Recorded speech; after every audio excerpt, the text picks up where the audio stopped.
to this issue. So to get to your core question, because changes at the federal level are probably most concerning to us in the next decade or so. And so that provision that we wrote in the initiative that says the legislature can make changes to maintain or obtain federal approval. And if we have to significantly change the program to obtain that federal approval, the initiative gives the legislature the authority to do so that we don't compromise the program. Okay, no, I know in subsection I, 3I and 3I2, I'm familiar with it. I'm just thinking worst case, because I'll tell you with the MCO, even though they changed it to all plans, they've changed it again. And we're going to have to readapt and readjust. Let's talk a little bit about, yes, if more money comes in, not only does the hospitals do well, the states do well, yes, to Assemblymember Thurman's question, yes, it's going to go to Medi-Cal programs. I appreciate the fact that at White Memorial you're dealing with the Latino population, diabetics, et cetera. But what it's going to do, it's going to prohibit the state from increasing their portion that goes in. So if there's even more money comes in, the state's percentage doesn't grow up significantly more. That doesn't allow us or the state to take a higher share. Is that correct? Correct. The state's share is 24%, no more than 24%. And it stays constant at 24%. Yeah, 24%, no more than. I guess the state could choose to take less, but we anticipate that the state will take 24%. If the program goes from being a $1 billion program, the state gets $240 million. If it grows to being a $2 billion program, the state gets $480 million. So as the program grows, which we've seen inherent growth in this program since day one, it's almost tripled since we've integrated the program into the Medi-Cal program. We fully anticipate to see that continued growth. And we're growing just from $850 million, which is anticipated this year, to a full $1 billion next year. Okay, so if more money comes in, then obviously the state and the hospitals do well, but there won't be a possibility if this is written into the Constitution that the state can get more than 24%. That is correct, 24%. Okay. Yes. All right. Any other questions from any of the members? Thank you. Let's move on to the opposition. We have David Kiefer, Director of Government Relations, Service Employee International Union, United Healthcare Workers. And we allotted the proponents about 25 minutes. So if the opponents choose the entire time, you're allowed up to 25 minutes as well. I take 25 minutes. Did you say I can shoot you or stop you? Stop you. Stopping is sufficient. Oh, okay. All right. I'm also joined by my colleague, Joan Allen. I just wanted to clarify. I wasn't sure what I heard. Great. Thank you. Thank you and welcome. Thank you. Again, thank you, members of the committee, for allowing us to testify in opposition to the hospital fee initiative. I'm Dave Kiefer, Director of Governmental Relations for SEIU-UHW. We represent over 85,000 hospital workers who got up today and went to work in the hospitals that we're talking about and have come to rely on the fee for their livelihood. I'm also joined again by Joan Allen, who's the Assistant Director of Research for SEIU-UHW. First off, let me make it clear that we actually support the hospital fee. We have worked on every version of the fee from the original Dave Jones version to the current version. And we have been instrumental in moving that legislation both at the state level and at the federal level, because the federal approvals, I think, as we heard, have been challenging to get this done. And everybody should have no doubt in their mind that there's been no stronger advocate for Medi-Cal than SEIU-UHW. So why do we oppose this initiative? This initiative, it doesn't come from a desire to eliminate the fee. It comes from, I think, a concern that we want to continue to see that the fee remains flexible and that it's viable and that it has a future. We're concerned that the California Hospital Association is attempting to lock into the California Constitution the current structure of the hospital provider fee and the method by which the proceeds of the fee are distributed. Again, the fee is a good thing. It's the initiative that should not be conflated with the fee. Every argument that the opposition laid out here was all about the wonders of Medi-Cal, the great job that the legislature and the governor's done to expand Medi-Cal, how many people in California have come to rely on Medi-Cal, how the fee actually is a substantial pillar of the financing of Medi-Cal, but they never make the leap to explain why is it that it's necessary to actually have an initiative in the Constitution when we've all worked together over the years to actually get this law continually re-examined. It gets redone, it continues to be flexible, and there is no challenge to the fee itself. The issue is that they really do want to actually create a lockbox around the provider fee and maintain the portion, 76% for the industry, 26% for the rest of the Medi-Cal program, and to do it in perpetuity for all time. The only flexibility that they give the legislature and the governor is the ability to adjust the fee up or down and change the methods in order to seek a federal approval. But if you choose to make other choices with the money is in a lockbox and can't be touched. So these flaws make the ballot initiative the wrong vehicle to protect the provider fee and actually improve Medi-Cal. Again, you have to go back in history and remember that this initiative was born out of the hospital's experience with the state budget crisis that started in 2008 and went through 2011. And like everyone else who depends on the state budget, hospitals developed the quality assurance fee in collaboration with the legislature and other stakeholders as a way to solve the financing trouble that we had. Unfortunately, the budget crisis continued on, and we had to make choices each year about where we were going to put our scarce and difficult to find, state resources to put into the Medi-Cal program, and we made choices that decreased the hospital share in cases that they got from the hospital fee, and we reallocated those resources to other things that the legislature and advocates believe were important programs to maintain. That flexibility will be gone for all time if this initiative is passed. So again, notwithstanding any other argument made by the industry, the sole purpose of this initiative is order to maintain the split between the general fund and the amount of money that must go to the hospitals. That's the only reason that they're doing this. And all the arguments and the proposals that they make about the explanations about how great this thing is all rest on Medi-Cal's great, the fee is great, but they don't actually go to and explain why the actual initiative itself is great. I turn over to Joan Allen to talk a little bit more about some of the technical aspects of this. Thank you. Again, I'm Joan Allen, Assistant Research Director at SEIU, United Healthcare Workers. Thank you for allowing me to speak in opposition to this initiative. We've already heard some of the history and structure of the provider fee, but there are a few other key aspects to highlight and go into a little bit more detail and explanation. We all learned the rules of provider taxes through our long slog through the MCO tax and getting to a new structure that would satisfy both the federal government as well as the industry's needs. And the federal government requires that the fee be broad-based, uniform, and that it not hold all providers harmless. Conversely, industry rules required that no one actually pay any net tax, or that at most a very minimal amount. Threading that needle on the hospital provider fee has meant that hospitals are largely held harmless, as we've heard from several speakers and have heard several questions. That's done by both manipulating the way the tax is paid and then the supplemental payments that are made back to hospitals. As a final measure to ensure that there are no losers, the California Hospital Association has created what is in effect an industry slush fund, where hospitals that are substantial winners from the provider fee donate a portion of their Medi-Cal revenue to a nonprofit that is effectively controlled by the California Hospital Association. And the nonprofit then makes grants to hospitals that are net losers under the provider fee. So those hospitals that people were asking about, they get grants back through this nonprofit, and that is money that was taken from hospitals performing a substantial amount of Medi-Cal and then given to hospitals that could not be made whole through the current provider fee because they don't do enough Medi-Cal.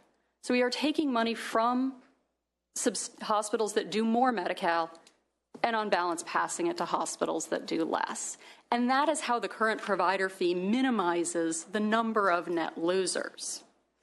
For example, one hospital over the past 2 years has received $32 million in grants from this program just to move money around.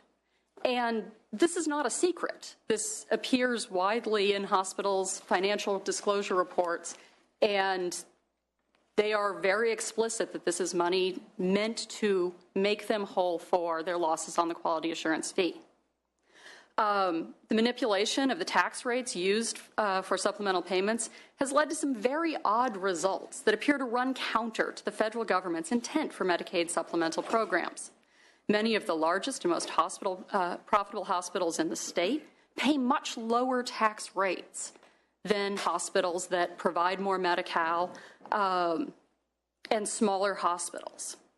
The provider fee is designed in such a way as to minimize the tax exposure of hospitals with low Medi-Cal utilization and ensure that even wealthy hospitals that have little in the way of Medi-Cal services are made whole. The other odd result of these design imperatives is that the quality assurance fee has nothing to do with quality. We named it the quality assurance fee, but nowhere in any of the current payment mechanisms or the payment mechanisms that are intended through the initiative are we actually driving to quality. And the relationship to Medi-Cal utilization may be there, but is largely opaque in the current methodology. Instead, supplemental payments have been designed, first and foremost, to make everyone whole. While the provider fee has been in place for many years, there are very real threats to its long-term viability, and those threats, as we've heard some today, are exacerbated by this initiative. The largest challenge to the long-term viability of the hospital provider tax comes from changes at the federal level, as we've heard. As the entire purpose of this provider fee is to create non-federal expenditures in order to draw down federal matching funds. Again, regardless of the initiative, the entire point of the fee is to create federal matching dollars for the Medi-Cal program. It is critical to be able to maintain that federal approval. And anything that jeopardizes that approval could jeopardize the entire fee structure. Through a coincidence of timing, we have the new example of how the new Medi-Cal managed care regulations will impact the fee.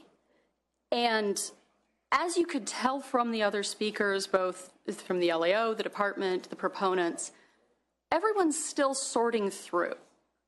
Everyone's still trying to figure out how much of an impact these new regulations are going to have. Nobody really had definitive answers. There were a lot of I thinks and I believes, and to be honest, it felt like some I hopes. I hope we can still get federal approval. And anything like this initiative that limits the legislative flexibility in order to maintain that approval and gain it far out into the future jeopardizes not only the $1.3 billion that the state receives, but the entire fee structure. These new rules will likely require a wholesale redesign of our current hospital provider tax. And if they don't, the next rules will. If you thought redesigning our MCO tax was a challenge, get ready for an even more difficult chore. Currently, hospitals pay the tax and get their money back through supplemental payments, both in fee-for-service and in managed care. However, the newly released managed care regulations do not allow for the type of redistribution that California has historically used for the managed care supplemental payments. We will need to substantially change the way managed care supplemental payments are made in order to come into compliance. And that puts almost half of the fee at risk as it stands now. No longer, so as many others here have stated, as the department stated as well, no longer will the state be able to pay managed care plans and direct those plans to make supplemental payments to hospitals simply in order to minimize hospital tax losses. That means hospitals with little Medi-Cal business will pay the tax but have very little opportunity to recoup their losses. This will leave many more losers. We discussed how few losers there are. However, as we go through and make all of the changes that the proponents said would be necessary, that the department said would be necessary, this will create many more losers. The winners will win by substantially more, because overall the amount of money coming back to hospitals will not change. But how that is distributed will be much more based on quality, on system design improvements, and on actual Medi-Cal utilization that is driving through a value-based purchasing model. That means there will be losers. And those losers may in the future be less willing to support the hospital provider fee.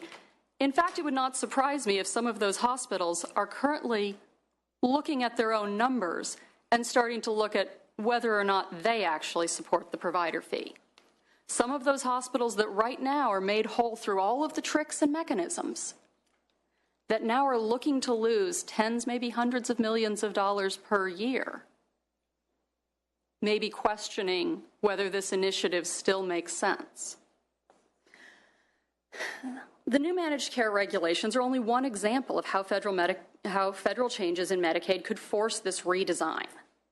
We've heard also that CMS is looking at proposed regulations on the fee-for-service side, and so those may be coming down as well. And so it would not just be the managed care half that is in jeopardy from federal regulation changes.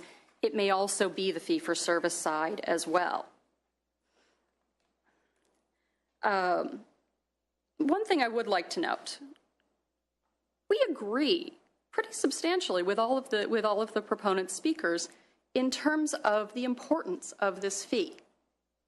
And so what I've been pointing out here as to all of these potential pitfalls that come with the even small chance that the federal regulation changes that have already been announced on the managed care side and that may be coming on the fee-for-service side could jeopardize approval. If there is a chance that this initiative were to limit legislative flexibility to the point where we cannot get federal approval, then it would be the rural St. Joseph hospitals that suffer. It would be White Memorial. It would be all of the other safety net providers who right now are the largest beneficiaries. So we completely agree that the continuation of the fee is essential.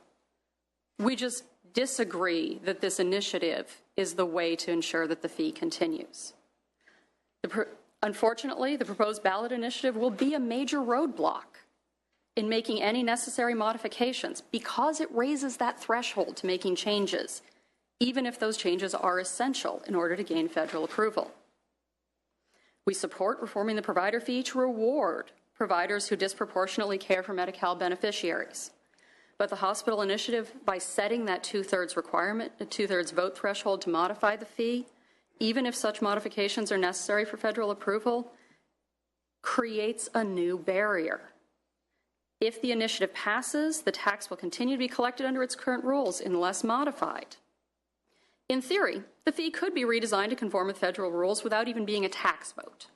The state could simply develop new payment methodology that meets the new federal regulations, leave the tax structure unchanged. Although it would still be a two-thirds vote, it would not be a vote to raise taxes, and members of the legislature would then be free to vote based on their district's interests or other priorities. Alternatively, we could lose the entire provider fee if hospitals gridlock over how to bring the tax or supplemental payment methodology into federal compliance. With a two-thirds requirement, there is a very real chance that hospitals who oppose reform could round up enough legislators to block action. In that case, the poison pill language in the initiative would stop collection of the fee and mandate that DHCS wind down the entire provider fee. Language in the initiative meant to block the legislation from repealing and replacing the provider fee would then mean that a new provider fee would require a vote of the people. Thank you. I'd like to now turn the conversation back over to Dave Kiefer. Thanks. I'd like to reiterate three challenges to the state, particularly when you try to think about the future of the Medicaid program.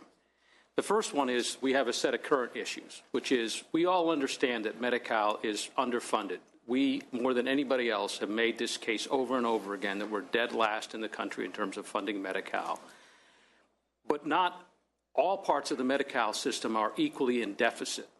And in particular, I think when you look at the challenges that the program faces, there are two areas that you would really, if you had extra resources, you would focus them there. One would be on specialty physician care in the Medi-Cal program. These are huge challenges that really do create access issues that lead to substantial harm to the beneficiaries. And then the second area is the well-known dental health challenges. Everyone understands that the dentistry program within Medi-Cal is substantially underfunded. And if you magically could create another $500 million worth of resources, you would put those resources there first. But because of the way the fee will actually operate going forward, even as the fee revenue increases, your ability to actually tap into that, to focus on current challenges and priorities, will be severely limited. The second thing I think that you have to really think about is that the changing nature of healthcare is going to impact us. We all understand that we are moving away from inpatient care. We are moving into a system where there's much more outpatient care. Hospitals are the center of the healthcare delivery system in this country at this point, but it will not always be that way. But this initiative will make it so that the hospitals have a disproportionate call on a certain portion of the resources. And even as we evolve over time, we're going to be locked in. Then the last thing I think that is important to understand is that the reason that they put this initiative on the ballot in the first place was that they did not appreciate the pain that was caused by the budget crises that we all faced. We all suffered $30 and $40 billion worth of cuts.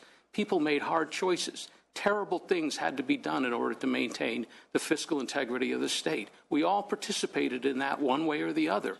The only interest group in this entire exercise that has said, now we're going to privilege ourselves above everyone else in the state budget process and all of the other essential needs that the state meets, was the hospital industry. And the hospital industry does this because they have more resources than anybody else. We all understand how ballot measures get done by big industries in this state. They raise a ton of money, they go out, and they have hired the best consultants and the best pollsters. They figure out exactly the right words to say. They are very careful to say those words and not other words. They don't talk about this as a lockbox or that we're going to put money into the hospital industry or that it's a money grab by the industry. They talk about all of the wonderful features of the Medi-Cal program, and then they do, that's the bait, and then they do the switch. And then they say, therefore, this initiative is a necessary act. And I think that, the first thing that if I was actually in the legislature, and I'm not, I spend a lot of time around here, but if I was in the legislature, I would be deeply resentful of the fact that they're moving this initiative. Because really what they're saying is that you have not been good partners for us, legislature, and that's just not true. Every time we've had to redo the fee, we've struggled through it, we've gotten it done, we all went to Washington to help get the federal approvals done, and now they say, no, we want to privilege and advantage ourselves and take you out of the role that you've had historically in moving the fee forward. This is Prop 98 for the hospitals. It's an interest group locking up the state budget for itself. Now, they can do this because they have a ton of resources, unlike, say, the IHSS community or the disability rights community. All these other communities don't have billions of dollars to do this with. They intend to spend over $55 million selling this initiative to the people of California because it's not top of mind to any voter. If you go out and ask a voter today, what do you think about the hospital quality assurance fee? They'll go, I don't know, I never heard of it before. It's not, they care about the Medicaid program, but they don't care about the quality assurance fee or this initiative. And that's why it's going to take $55 million in advertising and consulting and polling to be able to sell the voters on this. I think it's important to understand who's funding this very cynical campaign. It's not just your local hospital and the good doctors who work there and our members who do the care. This is an industry that pays its executives millions of dollars a year, and they have billions of dollars a year to play with. And the thing you have to remember is that this is a not-for-profit industry. These are not just for-profit Google resources from somebody's bank account. These are charitable care assets that belong to the people of California that they're going to use in a cynical effort to be able to protect their industry at the expense of the rest of us and to be able to subvert democracy at the end of the day and say, we don't care what the legislature does. We don't care about the governor and the people of California. We're going to convince them in a one-moment act to go out and give us perpetual power over billions of dollars of resources. I would just say you should go and look at the Cal SOS website to see where are they raising this $55 million a year. And what you'll see is two things. One is you'll see a lot of not-for-profit hospitals donating millions of dollars to this cynical effort. Now, that's not necessarily wrong in the sense of illegal, but it does call into question the ethics of what they're doing. The second thing I think you have to look at is actually look at some of the other characters who are funding this effort. For instance, you all probably remember the war that we've had in our life with Prime Healthcare in this state, who have been the worst fraudulent company probably in the history of the Medi-Cal program, and they continue to go down the pathway of taking money from Medi-Cal and engaging in fraudulent activity. We've been, along with some of the members of this committee, singing this song for a long time. Well, 2 days ago, the federal government finally said, we're going to come after them with the full weight of the federal government. They joined a KETAM lawsuit 2 days ago, and that you ought to read that document that they put out. They talk about how Prime directed ER doctors to not admit patients who were uninsured, focus on people who were over 65 because they had Medicare. This is the company that's backing this initiative. They put $1.2 million into this initiative. Are those the people that you really want to leave up to the decision-making process of the Medicaid program in this state? That's what this initiative is behind it. We all remember in 2012 when we tried to suffer through to get Prop 30 and 32 done, right? Remember this, 30 was the thing that saved us from having to go through another 10 years of budget deficits. And we remember at a moment in that campaign when something called dark money showed up, $15 million on the no side of that campaign from a C3 in Virginia, and nobody knew where the money came from. It was hidden. Well, if you go and look at the campaign, the California SOS website, and look at who is putting money into it, you'll see that there's $11.5 million that came from something called the California Health Trust and Foundation, which is exactly the same entity that the California Association of Hospitals uses to slush the funds around to make up for the losers.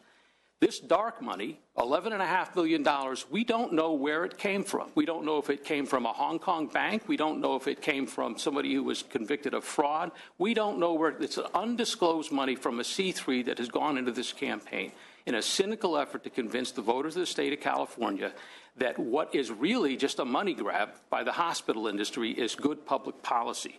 And $55 million is a lot of argument in this state, but we ought to look at carefully where that money came from and what its real purpose is.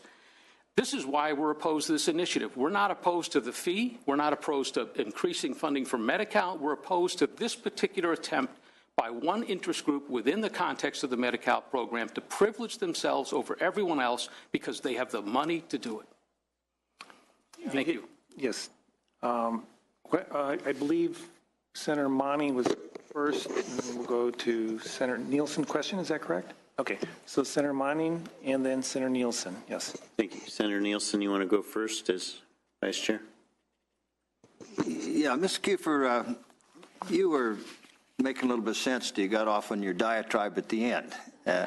I wouldn't call it a diatribe, but sorry. Well, you know, you didn't quite have to go there, and the organization that you represent contributes a lot of money, too.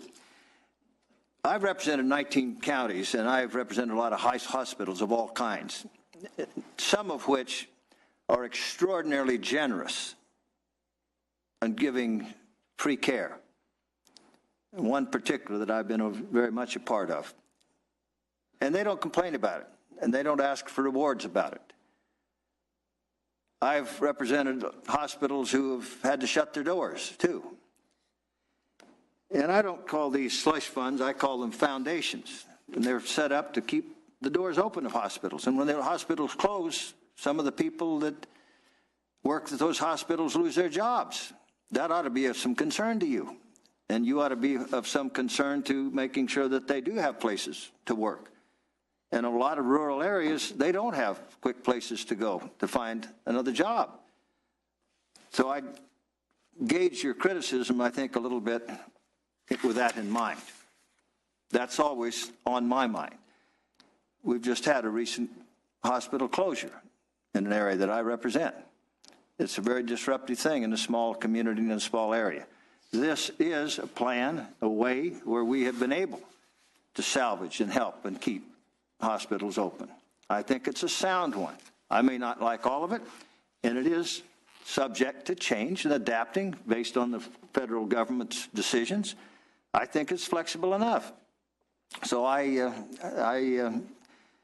wasn't hearing a whole lot of what you said, but when you got to that last part, it sort of just turned me off completely. I think we're moving in a better direction here, and I just would keep that in mind. I understand what you're trying to do in terms of the people that you represent, but we have to keep in mind that we need to keep hospitals open, and that does provide the people that you represent jobs too.